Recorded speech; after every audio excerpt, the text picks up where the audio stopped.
I'm Dr. Ira Bernstein. What I'd like to talk to you today is a life-changing experience concerning my own health that has changed A, how I feel, and B, how I practice medicine. First, a little bit about me. I'm a family physician. I've been practicing in Toronto since 1992. I'm lecturer, Department of Family and Community Medicine, University of Toronto, where I do teach medical students here in my office.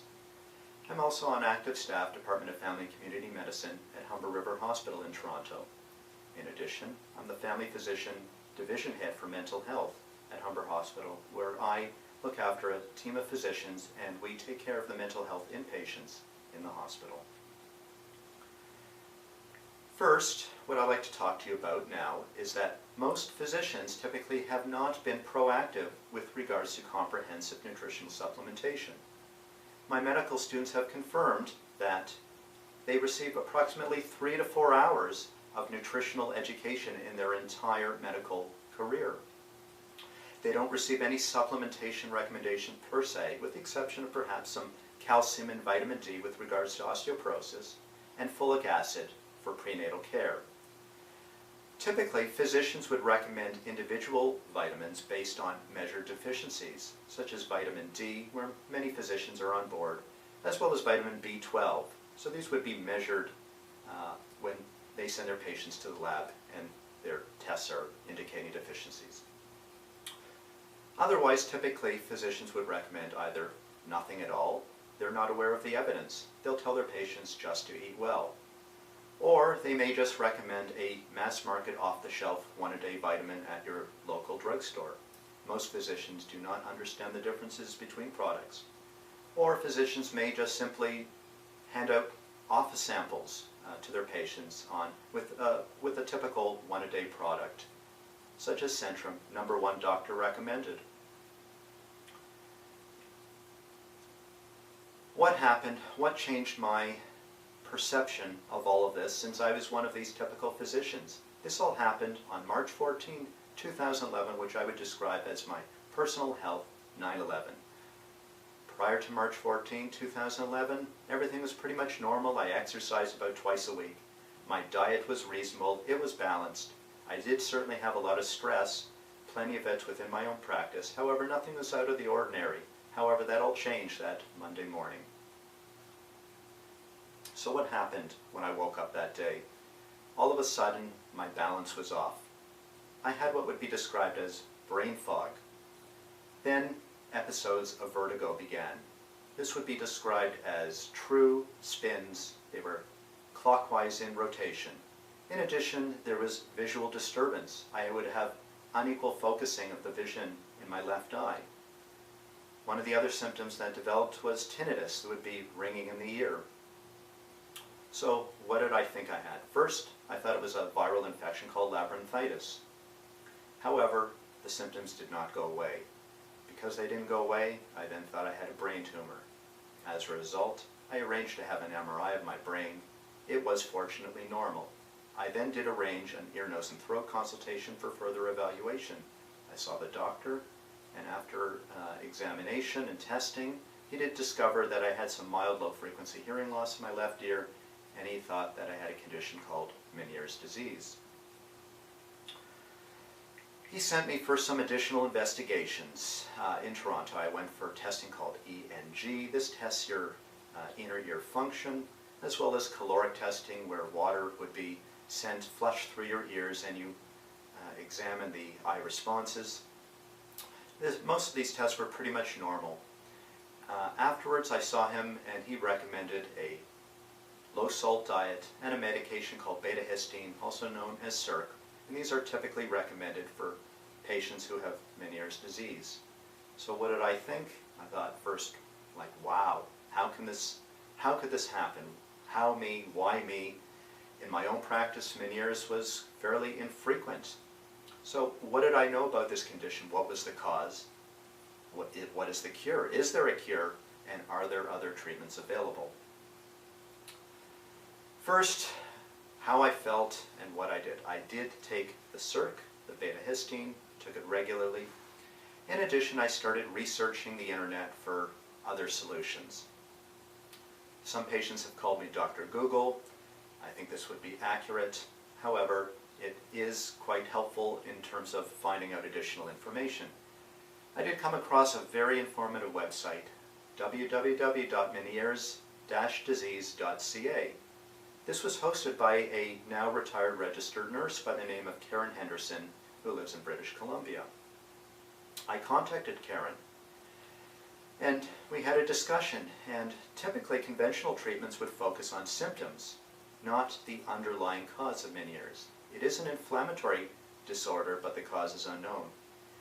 Karen has been assisting Meniere's sufferers for over 10 years with nutritional support after her husband was diagnosed with this very debilitating condition. Now, what were my thoughts? I was quite skeptical. I thought, vitamins for Meniere's disease? You've got to be kidding. This would be a typical physician feeling. However, I was not feeling well. I was having horrendous vestibular symptoms. I could not walk a straight line. I was practically collapsing. Some days I was completely confined to bed. Exercise was completely impossible.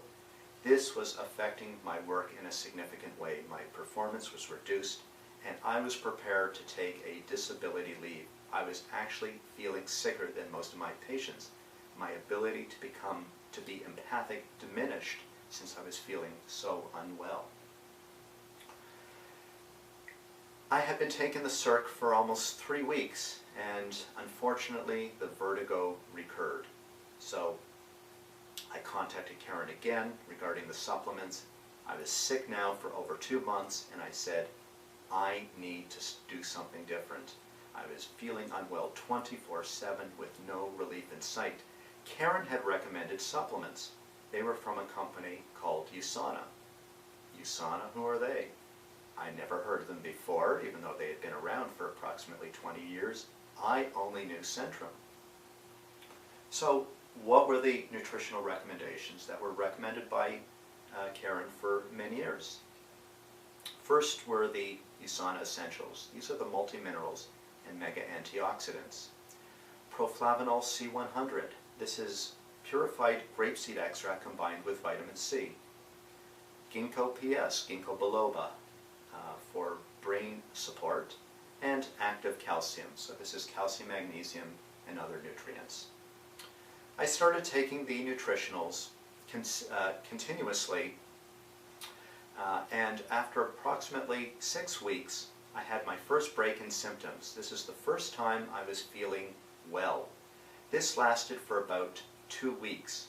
However, the cycles would repeat. However, what I would find over time is that subsequent relapses would be less severe, and the brain fog that I was experiencing would be less. What I found over time is that I had more sustained improvement in my health over a 6 to 7 month period. I felt at that point I was getting my life back, and I felt it was due to the nutritionals. For the first time, I was able to go back to the gym, and I resumed my running again. I continued to have improvement over time. I subsequently added additional nutritionals to my regimen. Biomega, which is fish oil, Palmetto Plus for prostate health, and coenzyme Q10, the coquinone 100. So currently, it is now just over 3 years since my symptoms all began. I did set goals for myself. I wanted a better quality of life. I was determined to get my life back. Back in 2012, a friend of mine spoke to me, and he had suggested, since I had done some running, he says, why don't you register for the Scotiabank Half Marathon in Toronto? I thought, are you kidding? I'd never run a half marathon before. I'd only done some 10-kilometer runs before, and even that was a challenge. However, I decided I'm going to take the challenge and do the run. And sure enough, on October 12th, I completed my first half marathon. This was a major accomplishment for me. So, how am I today, 2014, with my Meniere's? Is it a cure? No. Nutritionals are not a cure for Meniere's, or any disease for that matter. However, I don't get vertigo anymore, and most of the time I'm feeling 100%. I may get some periodic vestibular symptoms, but I have my life back. I have to be very cautious regarding certain triggers that may potentially worsen or bring on some symptoms, this could include sleep deprivation or even chemicals in food. I do never leave home without my proflavanol, since this is the most important antioxidant that truly gives symptomatic relief. As a result of my own health experience, I realized that there was a very significant knowledge gap as a physician. I had been practicing 19 years as a family physician at that time with absolutely no knowledge of cellular nutrition. I needed to learn more. So, fortunately in Toronto, there is a course that was offered for a physician called Nutrition for Docs. Part 1 and Part 2. I registered for these courses. These are the evidence-based role of nutrition and supplementation. These courses were conducted by Dr. Aileen Burford Mason. She wrote a book called Eat Well, Age Better, evidence-based medicine for applying nutritionals. As a result, I've incorporated this now into my practice, and I'm pleased to help share that with patients and others. In an upcoming video, I'm going to discuss some of my experience with my knowledge of cellular nutrition, why we should be incorporating nutritionals into all of our lives, and how we can all benefit from it.